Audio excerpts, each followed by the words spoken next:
साथियों नमस्कार। साथियों आज कुछ ऐसे विचार आए, कुछ ऐसा अनुभव हुए कि लगा कि आप लोगों से डिस्कस करना चाहिए और शायद इस विचार पर आप भी विचार करें। तो हुआ ये कि मैं अपने घर में बाहर खुले में छत पर सीढ़ियाँ जा रखी हैं उस पर बैठा हुआ था। तो बैठे-बैठे ऐसे ही ध्यान कर रहा था, तो करते-करते नींद आ गई, मैं सो गया। वहीं लगभग 10 मिनट तक मैं सोता रहा, फिर एकदम से जगा। तो मुझे आइडिया नहीं था कि 10 मिनट बीते हैं या आधा घंटा बीता है या 5 मिनट बीते हैं, कितना हुआ। समय देखा तो आइडिया लगा अच्छा 10 मिनट थे। इस 10 मिनट की नींद में ना कोई सपना आया, ना किसी प्रकार का कोई चिंतन था, ना कुछ था। मैंने सोचा कि अगर मैं आँख न खोलता, तो एकदम से ये दुनिया मेरे लिए ऑफ हो गई थी। थोड़ी देर पहले मुझे जो सामने दिखाई दे रहा था, कोई घर, कोई पेड़, कोई गाड़ी, कोई सड़क, तो वो मेरे लिए तभी तक मैटर कर रहा था जब तक मेरी आंखें खुली हुई थी। जैसे मेरी आंखें बंद हुई, चाहे सोने के लिए सही, दुनिया ऑफ हो गई मेरे लिए। मैंने जिंदगी में कितनी भी उपलब्धि हासिल करी हो, न करी हो, अमीर बना हूं, गरीब बना हूं, लड़का बना हूं, लड़की बना हूं, बड़ा बना हूं, छोटा बना हूं, वो बटन दबाती ऑफ हो गया। दूसरा विचार करिए, अभी धर्मेंद्र जी का देहांत हुआ, तो उसके बाद कई डॉक्यूमेंट्रीज बन रही हैं, कई क्लिप्स बन रही हैं उनके ऊपर। धर्मेंद्र जी ने इतना काम किया, इतनी फिल्में करी, इतना नाम कमाया, इतना एक्सपीरियंस था, इतना सब कुछ हासिल किया और एक सेकंड में सब ऑफ हो गया। अब धर्मेंद्र जी कहाँ हैं, क्या हैं, उनको पता भी है, नहीं पता है, हम नहीं जानते। शायद मैं 10 मिनट के लिए ऑफ हुआ था, वो हमेशा के लिए हो गए। हमें नहीं पता मरने के बाद आदमी कहाँ जाता है। तो हम जिन चीजों के लिए परेशान रहते हैं या जिन चीजों से बहुत खुश रहते हैं, वो तभी तक हैं जब तक ये बटन खुला हुआ है। अगर मुझे सामने गेट दिख रहा है तो उस गेट का औचित्य तभी तक है जब तक मेरा बटन खुला है। वो गेट मेरे लिए एग्जिस्ट करता है, किसी और के लिए नहीं। आप समझ पा रहे हैं मैं क्या कह रहा हूं? तो हम सब किस बात से परेशान रहते हैं इतना? किस चीज से परेशान रहते हैं? हम सबके दायरे बहुत छोटे हैं, इतने छोटे हैं कि हमारी आंख बंद होती सब बंद हो जाता है। रखा रह जाएगा, 10 करोड़ का हीरा रखा रह जाएगा, हो सकता है 4 करोड़ की गाड़ी रखी रह जाए, 50 करोड़ का बंगला रखा रह जाए, आपके 50 रिश्तेदार नातेदार रखे रह जाएं जिनके साथ आपको बहुत अच्छा लगता हो। मैं आपको नीरस नहीं कर रहा, मैं आपको सच्चाई से वाकिफ करा रहा हूं। सच्चाई यही है। आज अगर आंखें हमेशा के लिए बंद हो जाएंगी, 2-3 दिन तक शोक मनाया जाएगा, उसके बाद सब नॉर्मल हो जाएंगे, ऐसा हो जाएगा जैसे आप एग्जिस्ट ही नहीं करते। सब कुछ मन में है, मन में। ये गेट मेरा है, ये मोबाइल मेरा है, ये घड़ी मेरी है, सब मन में है। बटन बंद होते ही क्या मेरा, क्या है, क्या नहीं है, कुछ नहीं पता। एक आपको एग्जाम्पल देता हूं। राजा जनक एक बार सो रहे थे, तो सोते सोते उन्हें सपना आया और सपने में उनका पूरा राज्य लुट रहा था, उनकी संपत्ति लुट रही थी, वो बिल्कुल सड़क पे आ गए थे और ऐसी स्थिति हो गई थी, दयनीय स्थिति। एकदम से डर के मारे उनकी आंखें खुली और उनको रियलाइज हुआ कि अच्छा अच्छा ये तो सपना था, चलो बच गए। फिर उन्होंने विचार किया कि अगर मैं जब सो रहा था तब जो कुछ मेरे साथ हो रहा था वो मुझे हकीकत लग रहा था, सच में लग रहा था कि ऐसा हो रहा है। आंखें खुली तो पता चला ये तो झूठ था। कहीं ऐसा तो नहीं कि जो जीवन में अभी जी रहा हूं ये भी एक सपना ही हो? कहीं आंख खुले तो पता चले कि अरे ये भी भ्रम था। या कहीं ऐसा तो नहीं है वो हकीकत हो ये सपना हो? कैसे आप मानोगे कि वो सपना था ये हकीकत है? इस चीज के लिए विमर्श हुआ, बड़े बड़े ज्ञानी आए, फिर अष्टावक्र आए।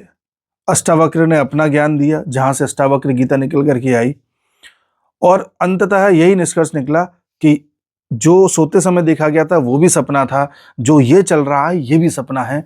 जिस दिन मेडिटेशन करके या किसी भी प्रकार से आप ऊपर वाले को रियलाइज कर लेते हो, ऊपर वाले का साक्षात्कार कर लेते हो, तब आपको पता चल जाएगा कि जगत भी मिथ्या है। तो जिस तरह से सपने में होने वाली चीजों को लेकर के टेंशन नहीं लेनी, उसी तरह से इस जगत में होने वाली चीजों को लेकर के टेंशन नहीं लेनी।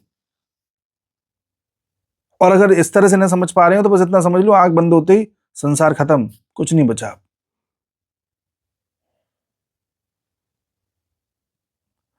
आप कहोगे साहब ये मेडिटेशन और इन सब की बात कर रहे हो, हमसे तो नहीं होता। ये तो बहुत अच्छा टाइम चल रहा है मेडिटेशन का। सर्दियां चल रही हैं, सर्दियां में आप कहीं भी बैठ सकते हो, कहीं भी उठ सकते हो, कोई भी अपना जोन बना सकते हो। किसी भी ऐसे कमरे में बैठ जाओ या कहीं भी एकांत में बैठ जाओ जहां आसपास कोई बात ना कर रहा हो, कोई आवाज ना आ रही हो, और बैठ करके नॉर्मल अपने कमरे के आसपास की आवाजें सुनो। आपको कुछ ना कुछ सुनाई जरूर देगा। जैसे मुझे अभी एक झंगुर जैसी आवाज सुनाई दे रही है लगातार। कई बार मेरे साथ ऐसा होता है, ये सुनते सुनते सुनते सुनते फिर ये गायब हो जाती है, फिर मुझे अपनी सांसें ही सुनाई देने लग जाती हैं। मुझे लगता है मैं तीते सांस ले रहा हूं क्या। हमारे आसपास इतना कुछ घटित हो रहा होता है, हमारा कभी ध्यान ही नहीं जाता उस पर। कभी कहीं चिड़िया की आवाज आ रही होती है, कभी किसी बाइक का हॉर्न थोड़ा सा सुनाई देता हुआ जाता है। अगर ये सर्दियां ना चल रही होती, पंखे की आवाज में, एसी की, कूलर की आवाज में कुछ सुनाई नहीं देता। और चलो सुनाई देता भी, हम ये मान लेते हैं कि हम अगर सुनते भी हैं, सब हमारे दिमाग में पड़ भी रहा होता है, लेकिन ध्यान नहीं जाता कभी भी। आप कभी भी यार ध्यान नहीं दे पाओगे कि कितनी आवाजें चल रही हैं। आप कहोगे कि हाँ शोर जैसा हो रहा है, पर मैं आपसे पूछूं एग्जैक्टली बताओ कितनी आवाजें हैं, कितनी अलग अलग चीजों की आवाज सुनाई दे रही है, तो आप बता ही नहीं पाओगे, क्योंकि आपने ध्यान ही नहीं दिया उस पर। तो अपने आसपास इन आवाजों पर ध्यान देना ही एक तरह से मेडिटेशन की एक बढ़िया प्रैक्टिस है। आप अगर आंख बंद करके ध्यान नहीं कर पा रहे, यहाँ पर आंख बंद करके किसी और तरह की प्रैक्टिस नहीं कर पा रहे, तो आप कुछ मत करो, नॉर्मल बैठ जाओ और इस आवाज को सुनो। मैं आपको लिख के दे रहा हूं, आप 2 मिनट इस आवाज को नहीं सुन पाओगे, आपका ध्यान कहीं का कहीं चला जाएगा। फिर आपको पकड़ के लाना पड़ेगा, अरे अरे मुझे तो आवाज सुननी थी। फिर आवाज सुन रहे होगे, फिर ध्यान कहीं का कहीं चला जाएगा, फिर पकड़ के लाना पड़ेगा। तो बार बार ध्यान भागेगा, पकड़ के लाओ, भागेगा, पकड़ के लाओ। इसी प्रैक्टिस को मेडिटेशन कहते हैं। ये प्रैक्टिस करते करते जाने कितने दिन बीत जाएंगे आपके, तब जाके एक ऐसी अवस्था आएगी जब आपने एक बार ध्यान कहीं लगा दिया तो फिर वहीं लग गया। तो इस तरह से आप उस अवस्था को प्राप्त कर सकते हैं। बाकी अच्छा टाइम है। मेरा मानना यही है कि आप कुछ मत करो, जो भी काम कर रहे हो हर काम में ये देखो कि ये काम में कितनी सच्चाई है, कितनी सच्चाई है। जैसे आप कहते हो कि मुझे पैसे के पीछे भागना है, तो भागो पैसे के पीछे। पैसे की कितनी सच्चाई है, पैसा आपको क्या क्या दे सकता है। एक दिन आपके पास बहुत सारा पैसा हो जाएगा तो फिर क्या करोगे बताओ। बस उसका जवाब लो। एक कहानी सुनाते थे हमारे डीन साहब, हम कॉलेज में थे, तो वो कहते थे कि 2 दोस्त थे, वो दोनों गांव में खड़े रहते थे। तो उन्होंने ये देखा कि उनकी गली में एक कुत्ता था। कोई भी गाड़ी गुजरती थी, वो कुत्ता उस गाड़ी के पीछे पीछे भागता था और कभी कैच नहीं कर पाता था उसे। जाहिर सी बात है। तो दोनों दोस्त चर्चा कर रहे हैं, एक दिन बोलते हैं यार, ये एक दोस्त ने बोला कि ये कुत्ता डेली गाड़ियों के पीछे भागता है और आज तक इसे किसी गाड़ी को नहीं पकड़ पाया, क्यों भागता है फालतू में। तो दूसरा दोस्त कहता है कि मैं इस बात से हैरान नहीं होता कि किसी गाड़ी को पकड़ नहीं पाया, मैं इस बात से हैरान होता हूं कि जिस दिन ये गाड़ी को कैच कर लेगा उसके बाद क्या करेगा। आप कभी भी देखना, कुत्ता आपके पीछे अगर भागे गाड़ी के पीछे, तो गाड़ी आप रोक लेना, फिर कुत्ता आपके बगल में आके थोड़ा जीभ हिला के वापस लौट जाएगा।